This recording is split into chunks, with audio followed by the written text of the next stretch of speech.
Assalamualaikum warahmatullahi wabarakatuh.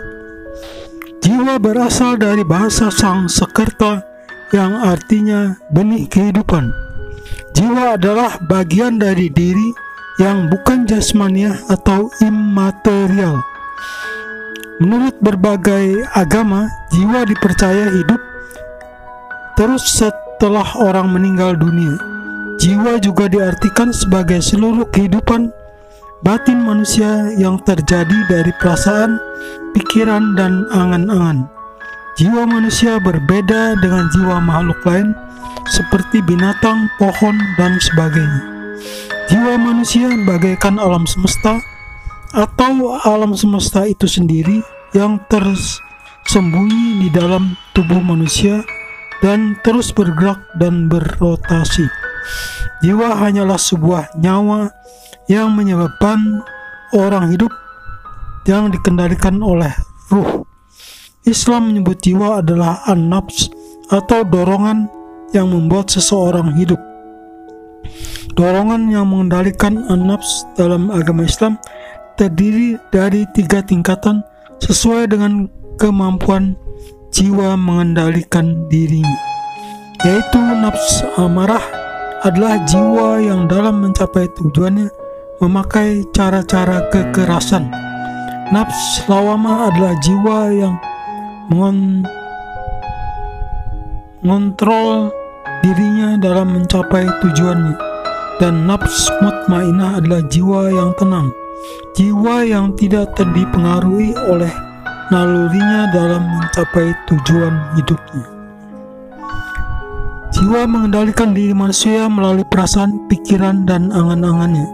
Agama percaya bahwa jiwa diciptakan Allah dari interaksi antara ruh dan calon bayi yang ada dalam rahim seorang ibu. Setelah berumur 120 hari setelah sempurna bentuknya, calon bayi yang ada di dalam rahim seorang ibu adalah hasil pertemuan antara sperma laki-laki dan sel telur perempuan. Sel sperma dan sel telur berasal dari sari pati makanan yang diolah dalam tubuh manusia. Sel sperma diolah oleh sumsum tulang belakang dan tulang ekor, menyuarakan alifullah. Ketika menyatu dengan sel telur di dalam dinding rahim, menyuarakan baullah. Ketika sel sperma dan sel telur berada selama 120 hari di dalam rahim dan bentuknya telah sempurna sebagai jabang bayi, Allah meniupkan ruhnya. Pertemuan tersebut dalam makam an-nafs hingga kelahirannya. Pertemuan melahirkan rasa nyaman bagi jiwa, dan rasa nyaman itu membentuk menjadi diri, atau bahkan rasa nyaman itu sendiri adalah diri. Rasa inilah yang menjadi naluri bagi anak manusia ketika dia lahir. Tangisan pertamanya adalah akibat kehilangan atas rasa nyaman yang selama ini dia rasakan ketika berada dalam rahim ibunya. Nalurinya mendorong untuk terus berusaha dan bergerak untuk mencari rasa nyaman bagi dirinya. Ketika beranjak tumbuh bersama usia, dia mulai merasakan hal-hal yang tidak seharusnya dan selamanya harus dia rasakan adalah rasa nyaman tersebut. Demikian setelah dewasa dan banyak belajar untuk bersikap tenang ketika berusaha untuk memenuhi rasa nyaman bagi dirinya. Ketiga fase perkembangan jiwa tersebut adalah fase atau makam energi ilahiyah, makam energi lawamah, dan makam energi mutmainah. Ketiga energi inilah yang membekali manusia dalam menjalani hidupnya di masa dewasa dan kematiannya. Ketiga dorongan energi ini jika tidak berkembang mengupgrade dirinya, maka akan tetap berada pada makam an-nafs.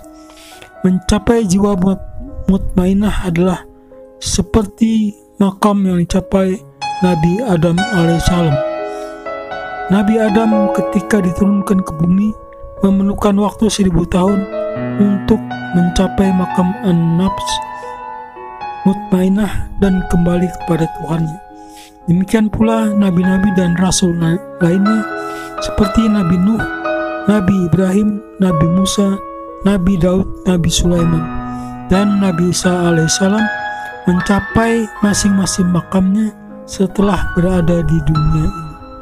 Makam tertinggi yang dicapai oleh Rasul adalah makam Allah yang akhir yang dicapai oleh Nabi Isa alaihissalam.